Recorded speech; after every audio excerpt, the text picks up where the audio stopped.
wabarakatuh. Perkenalkan, nama saya Desti Herawati. Saya dari Fakultas Ekonomi dan Bisnis. Di sini saya akan menjelaskan sedikit tentang teori ekonomi.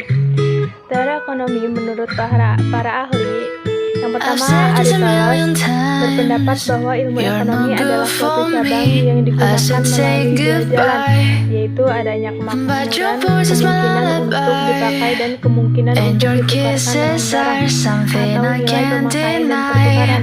Yang kedua, menurut Adam Smith, ilmu ekonomi merupakan ilmu sistematis yang mempelajari tingkah laku manusia dalam usahanya untuk mengalokasikan sumber daya yang terbatas untuk mencapai tujuan tertentu.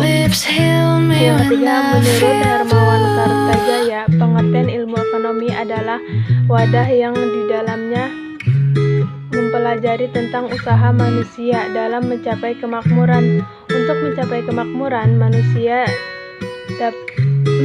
akan melakukan aktivitas ekonomi seperti konsumsi, produksi, dan distribusi.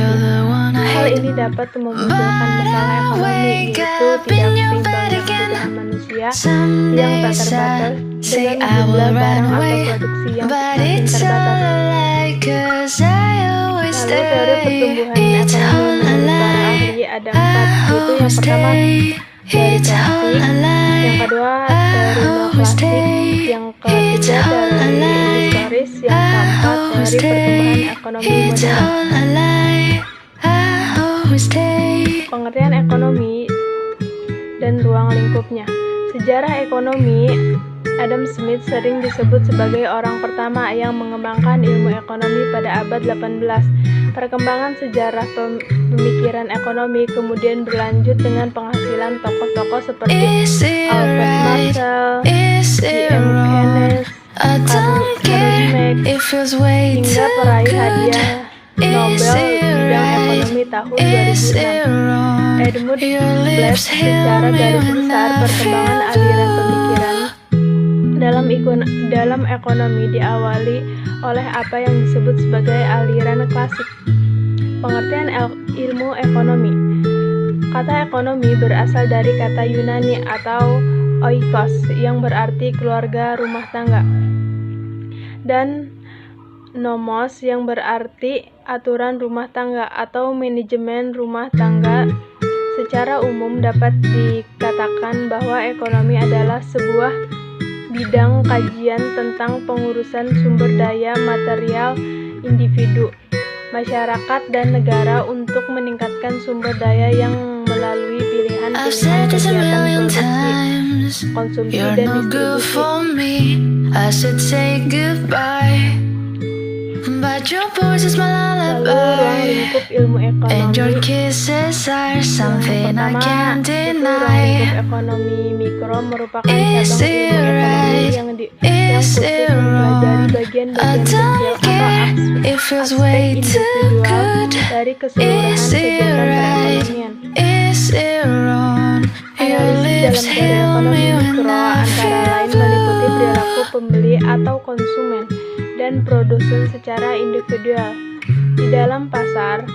Jadi inti dari ekonomi mikro adalah masalah penentuan harga, sehingga ekonomi mikro sering dinamakan dengan teori harga atau price theory.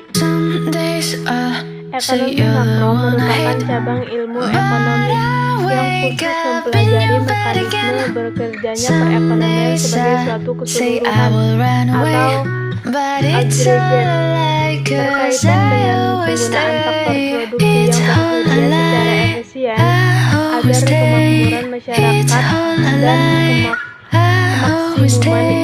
Intinya, teori ekonomi makro menganalisis penentuan tingkat kegiatan ekonomi yang diukur dari pendapatan, sehingga ekonomi makro sering dinamakan sebagai teori pendapatan atau income theory.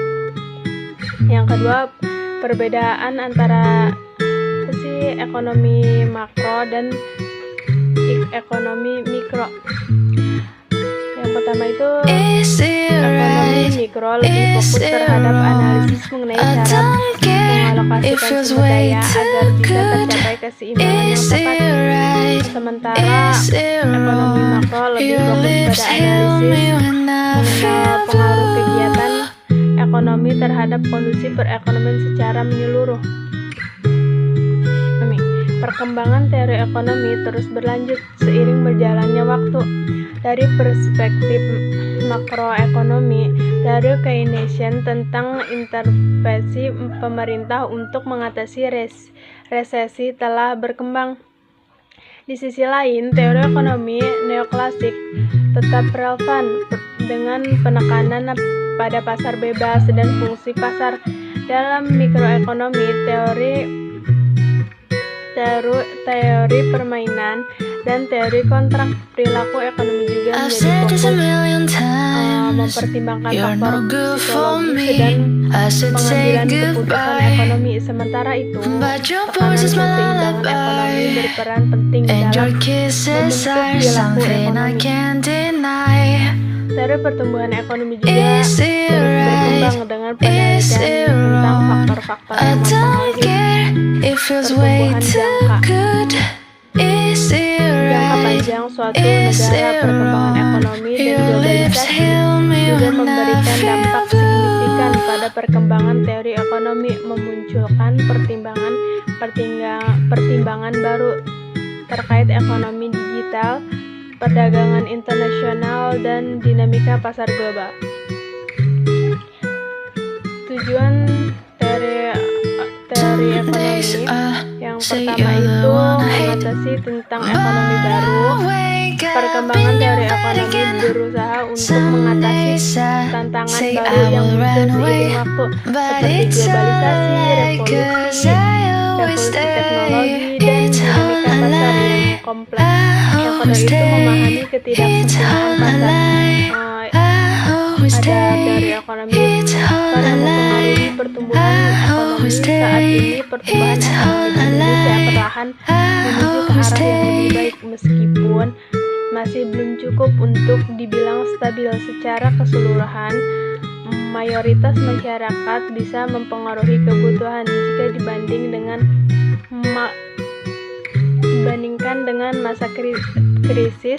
Terkait dengan itu, ada beberapa faktor yang mempengaruhi teori ekonomi, antara lain yang pertama itu sumber daya manusia atau SDM, yang kedua itu sumber daya alam atau SDA, yang ketiga itu kemajuan iptek. Terus manfaat perkembangan teori ekonomi memberikan masukan untuk pengambilan keputusan terhadap tindakan ekonomi baik secara lokal, nasional, maupun global, membantu membuat kebijakan untuk memahami atau pola perilaku ekonomi.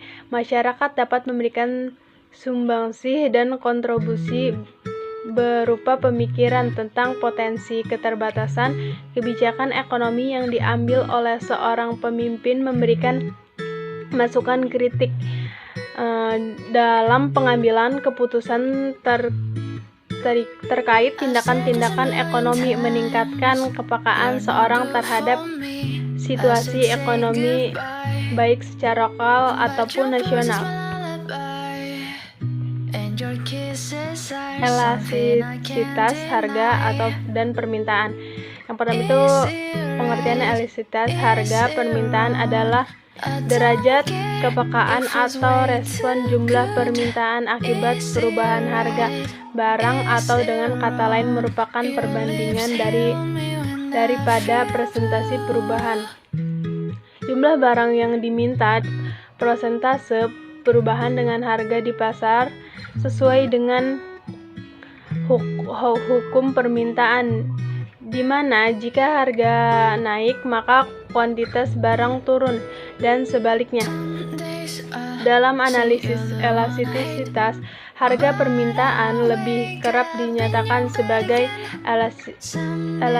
presentasi perubahan harga atau situs permintaan. Nilai perbandingan antara presentasi merupakan jumlah diminta dengan presentasi perubahan harga yang disebut koefisien elastisitas permintaan. Jenis-jenis elastisitas penawaran permintaan tidak elastis sempurna. Elastisitas sama dengan 0. Yang pertama, permintaan tidak elastis. elastisitas banding 1.